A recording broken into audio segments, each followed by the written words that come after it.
débuter l'année 2012. On aura une grande finale avec Adonis Superman Stevenson qui, fier de ses 3 dernières victoires, a l'occasion là, maintenant de peut-être, avec une autre victoire, de prendre la 2e place mondiale de l'IBF, dont le titre est détenu par Lucian Bute. Il est associé avec Emanuel Stewart.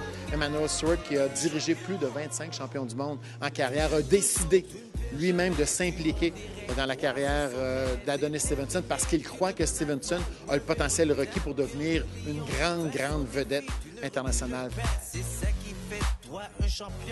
Son adversaire, Jesus Gonzalez, ça, c'est pas le dernier venu. Il a déjà battu André Berthaud chez les amateurs. C'est un boxeur qui est gaucher, qui est très habile, très dangereux. Donc, c'est un bon test. Il y a 27 victoires, une seule défaite.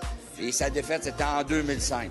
Donc, pour Adonis Stevenson, ça va être d'être capable de résoudre le problème d'un boxeur gaucher face à lui, étant lui-même gaucher, d'être capable d'établir ses coups directs et éventuellement d'être capable aussi de lui faire mal avec ses coups de puissance parce qu'Adonis Stevenson, c'est un boxeur qui est capable de sortir n'importe quel adversaire de ses bottines avec un coup solide sur la cible.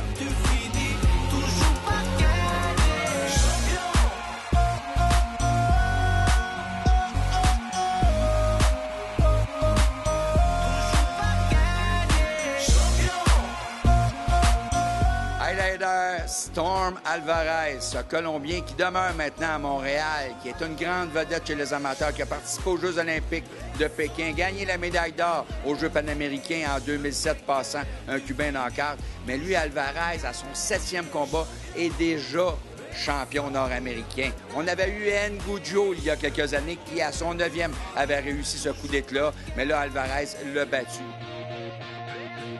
L'importance du combat a 2 volets. Le volet numéro 1, c'est de lui permettre de bien se développer comme boxeur professionnel. On a monté le niveau d'adversité pour Eleider. Le volet numéro 2 est de lui faire entrer dans le classement de la WBC. On a déjà percé le classement de la WBO au mois de décembre. Maintenant, c'est WBC. Dans les prochains mois, le but va être de le faire entrer dans les 4 organisations majeures pour avoir le plus d'options possible quand on sera en position de championnat du monde plus tard.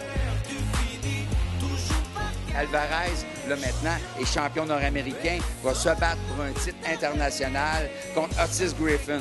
Otis Griffin, qui est un boxeur d'expérience, qui est un boxeur qui a été champion américain en 2010 et en 2011.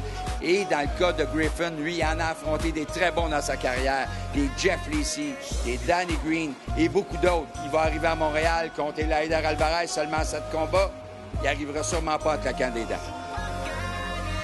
Avec les progrès qu'Eleider fait en ce moment au gymnase et ce qui me démontre, je pense pas qu'un gars comme Griffin peut vraiment être un problème. Je pense que ça peut être juste une belle évolution pour lui. On aura plusieurs autres combats intéressants, plus particulièrement Arash Ousmani, qui est là, qui est classé 10e au monde chez les Super Plumes. On va avoir Dirigeant qui nous a fait une belle finale en 2011. Sa première, il a passé le test. Et on aura surtout les 2 poids lourds d'avenir au Québec en Didier Benz et Oscar Kaboom-Rivas. Les deux, à chaque fois qu'ils embarquent sur le ring, donnent beaucoup d'action et surtout, on a toujours l'impression que d'un seul coup de poing, ils vont conclure leur combat. Donc, au-delà de ça, quelques autres combats seront à surveiller. Les Tyler Haselstein, Ghislain Madouma, Bahal-Aham, une carte exceptionnelle pour débuter l'année 2012 qui risque d'être aussi une année exceptionnelle pour la boxe professionnelle au Québec. Ne manquez pas mon combat sur Indigo.